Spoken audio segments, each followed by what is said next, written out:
लेखकाला नेहमी वाटतं की मी पुस्तक लिहिलं की माझं काम संपलं. अनफॉर्च्युनेटली तसे दिवस राहिले नाहीयेत. प्रत्येक पुस्तक हे एक वेगळं प्रोडक्ट असतं आणि प्रत्येक प्रोडक्टची मार्केट करण्याची स्टाईल वेगळी असते, स्ट्रॅटेजी वेगळी असते.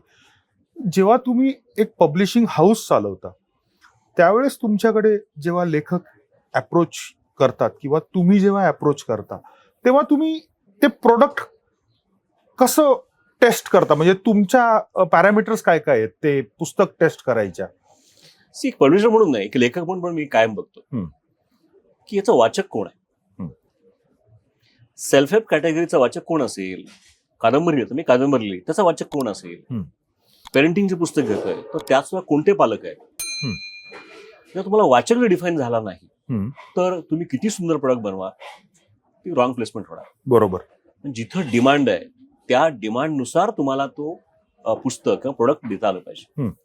आता आपल्याकडे तुम्ही नीट बघा, मी नेहमी सांगतो की पुण्यातलं कोणी मुख्य याच्यातलं भागातलं कोणी आलं म्हणजे हे काय तुम्ही सेल्फ हेल्प पुस्तक लिहिलंय वगैरे, सर तुमच्याकडे नाहीच आहे. बर. म्हणजे ऑलरेडी हुशार आहे, त्यांना काय हुशार करायचं.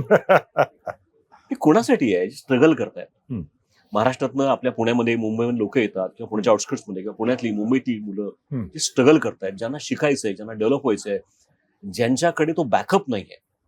मग त्यांना त्यांचं संवाद कौशल्य वाढवायचंय, त्यांचं पब्लिशिंग वाढवायचंय, प्रेझेन्स वाढवायचंय, अंडरस्टँडिंग लेवल वाढवायचे, टाइम मॅनेजमेंट, स्ट्रेस मॅनेजमेंट काम करायचंय. तुम्हाला गंमत सांगतो मी, प्लीज. काय होतं बघा, मी ट्रेनिंगमध्ये महिंद्राचं ट्रेनिंग घेत होतो.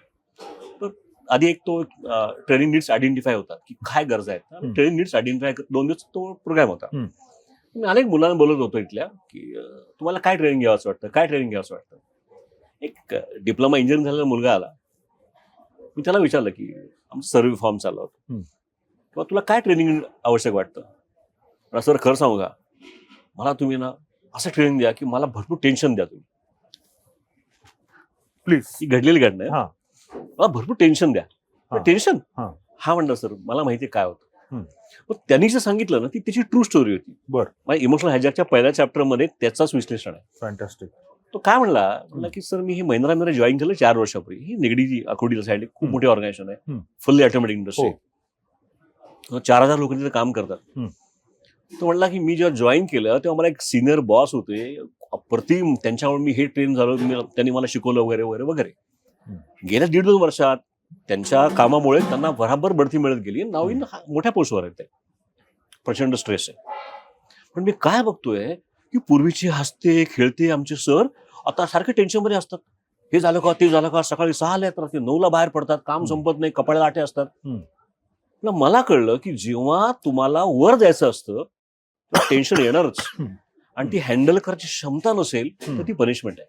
बरोबर. आणि ही वॉज राईट. पण मला असं ट्रेनिंग द्या की मला टेन्शन द्या आणि हे टेन्शन कसं हँडल करायचं त्याचं ट्रेनिंग द्या. कारण माझं एम मोठं आहे. हा जो ऍटिट्यूड आहे की या लोकांना ट्रेनिंगची किंवा या लोकांना अशा पुस्तकांची आवश्यकता आहे. आणि माझा मॅक्झिमम उद्देश असा असतो की या लोकांना काय पाहिजे ते द्या. त्यांना वाचून असं वाटलं पाहिजे की वाचलेला फिलिंग आले, येस आय गॉट इट, हे आता मला समजलं, आता मी हँडल करू शकेन. कुठलाही विषय असो.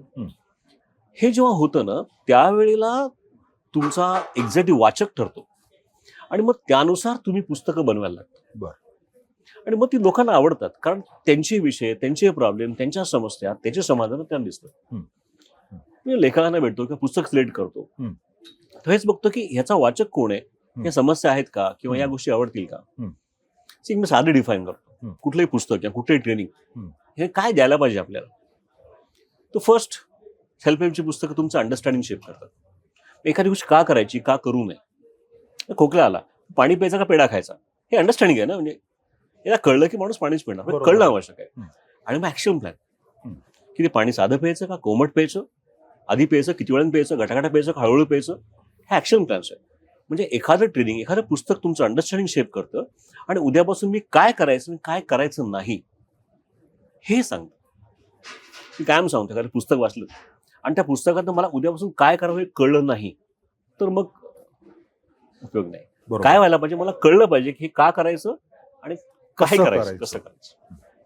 मग तो वाचक आयडेंटिफाय होतो, मग त्यानुसार टॉपिक आयडेंटिफाय होतात, बाकी गोष्टी पुढच्या सोप्या होतात.